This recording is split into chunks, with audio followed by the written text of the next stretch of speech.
Well, a reimagined and repurposed building at a Blair County parish is enhancing parish life and honoring one of the Catholic Church's newest saints. Come with me for a look. Here on the campus of St. Catherine of Siena Parish in Duncansville, this beautiful church building is obviously the center of worship and a place to encounter Christ. Just a few steps away from the church is this building, a social hall that's been part of the parish complex for decades, but was recently given a fresh look and a fresh purpose. Welcome to the new St. Carlo Center. Well, it's a blessing to be able to reimagine the space, as you said. It's the original parish center, parish hall, going back to the original church in the early 60s when it was established. So there was a new church built in the late 70s, and after the parish hall there was set up, it became the main center place for a lot of the parish activities.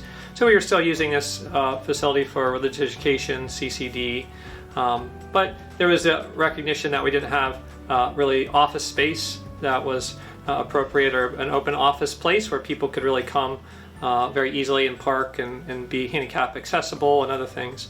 So it said, I said to myself, well, I think it's, we have this space, that it'd be good to really use it for more than just once a week on religious ed Sundays, on Sunday mornings. And so we were able to give the building a very nice facelift and to paint everything with a dedicated group of volunteers. And one of those dedicated volunteers is parishioner Sharon Burwell, who loves what the new parish center offers. Anyone that needs to have any sort of counseling, like young married couples that come for that sort of counseling. It's also wheelchair accessible.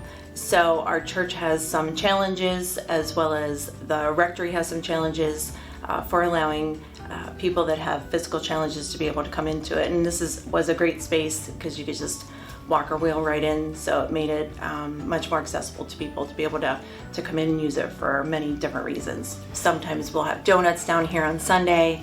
We have different meetings down here. Like I said, it's a great place for all different functions for the church. Besides the freshened religious education classrooms, the building features a nice office space where you'll find the parish secretary, Loretta, hard at work, and plenty of room to gather.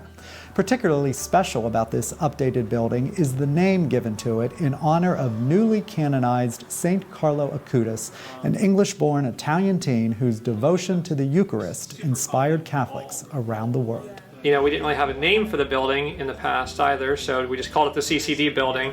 So I thought, well, of course, why not dedicate it to a saint? And as we were thinking about, which saint that we could choose from, obviously St. Carlo being one of our newest saints, and being a saint of the youth, and certainly a saint that I have devotion to because of some similarities there. We're actually both millennials. He was a millennial. He was a little bit younger than I was. I was born a little before him, but we're considered in that millennial generation. So of course he's the first millennial saint. He was actually an only child for his life, although after his death a few years later, his mother kind of miraculously ended up becoming pregnant with twins. But during his life he was an only child. And so just these kind of little connections that I personally had, as well as connections for obviously for youth and the inspiration and the desire for the Eucharistic miracles and the various things that he helped promote and really help us, continues to help people through his intercession really get to know Jesus and the gifts of our Catholic faith in so many ways.